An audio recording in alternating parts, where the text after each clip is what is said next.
okay गत फेब्रुअरीमा पोको X2 lunch हुँदाखेरि मिड रेन्ज सेगमेन्टमा एक किसिमको त हल्का नै मचिएको थियो किनभने त्यो डिभाइस भनेको चाहिँ मिड रेन्ज सेगमेन्टमा एकदमै उत्कृष्ट डिभाइस थियो त्यसको क्यामेरा राम्रो थियो त्यसको प्रोसेसर राम्रो थियो त्यसको डिस्प्ले राम्रो थियो त्यसको डिजाइन राम्रो थियो तर दुःखको कुरा के भइदियो भने नेपालमा चाहिँ चाहँदै पनि औपचारिक रूपमा लन्च भएन त्यसकारण ग्रे मार्केट फर्स्ट आयो अझै पनि नेपाली बजारमा हेर्ने हो भने 30,000 देखि 41-42,000 रुपैयाँसम्ममा कारोबार भइरहेको छ पोको X2 ग्रे मार्केटमा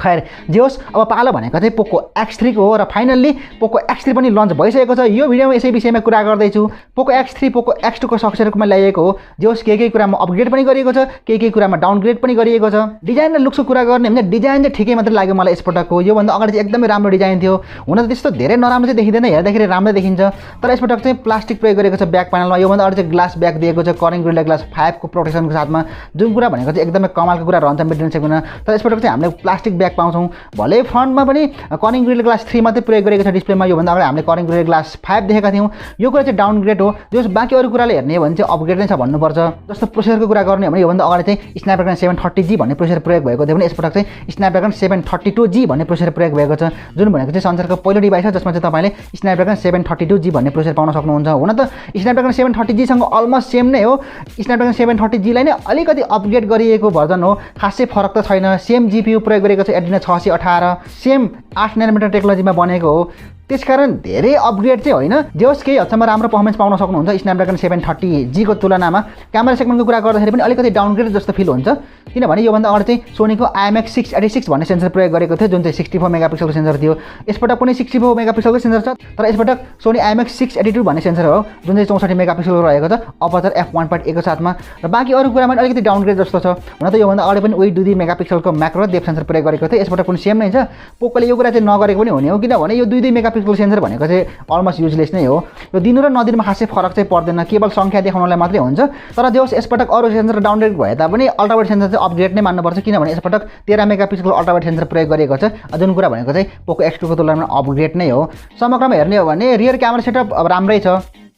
अलिकति गिमिक त खेलेकै हो पोकोले हैन जे होस् 4K 30 fps सम्मको भिडियो रेकर्डिङ गर्न सकिन्छ 60 fps को अप्सन चाहिँ छैन फ्रन्ट क्यामेरा पनि यसपटक सिंगल सेन्सर प्रयोग गरेको छ जुन चाहिँ 20 मेगापिक्सलको यो भन्दा अगाडि चाहिँ डुअल क्यामेरा सेन्सर प्रयोग गरेको थियो डुअल पन्च होल डिजाइनको साथमा हुन त डुअल पन्च होल त्यति राम्रो देखिँदैन पनि र 2 मेगापिक्सलको सेन्सर प्रयोग गरेको थियो जुन भनेको चाहिँ युजलेस नै हो यो सिंगल पन्च होल हेर्दा पनि राम्रो देखिन्छ र एकदमै पर्फेक्ट पनि बन्छ ब्याट्रीको क्यापेसिटी पनि बढेको छ 5160 mAh को ब्याट्री प्रयोग गरेको छ जसकारण एकदमै राम्रो इन्डोरेन्स पाउन सकिन्छ 33 वाटको चार्जिङ टेक्नोलोजी प्रयोग गरेको छ जुन कुरा चाहिँ एकदमै राम्रो हो अझ राम्रो कुरा चाहिँ 33 वाटको चार्जर चाहिँ बक्स भित्रै आउँछ हामीले डिभाइस किन्दाखेरि यो कुरा एकदमै राम्रो कुरा हो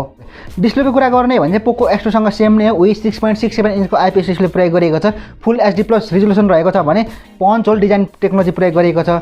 120 हर्ट्ज को रिफ्रेश रेट पाउन सकिन्छ भने 240 हर्ट्ज को टच स्याम्पलिङ रेट पाउन सकिन्छ साथसाथै HDR10 को पनि सपोर्ट पाउन सकिन्छ जसकारण यो डिभाइसको डिस्प्ले चाहिँ एकदमै कमालको बन्छ आफ्नो प्राइस सेगमेन्टमा भलै IPS डिस्प्ले प्रयोग गरिएको छ IPS डिस्प्ले भएकोले साइड माउन्टेड फिंगरप्रिन्ट स्क्यानर पाउन सकिन्छ जुन भनेको चाहिँ रियर माउन्टेड भन्दा चाहिँ एकदमै युनिक पनि देखिन्छ एकदमै मजा पनि आउँछ प्रयोग गर्दाखेरि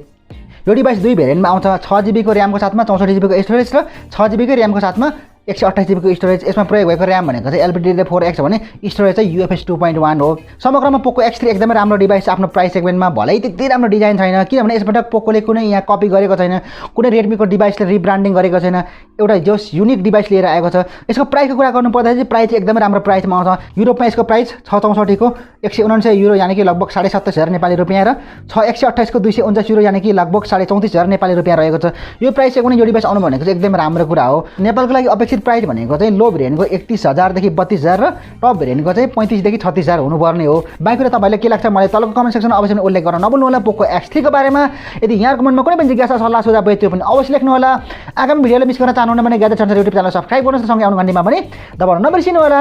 प्रदीप जागरण फेसबुक पेजलाई लाइक पनि गर्न नभुल्नु होला हस् त अहिले भिडियोमा यति नै मेरो नाम हो प्रदीप हामी मिल्नेछौँ अर्को नयाँ एक्साइटिङ भिडियोमा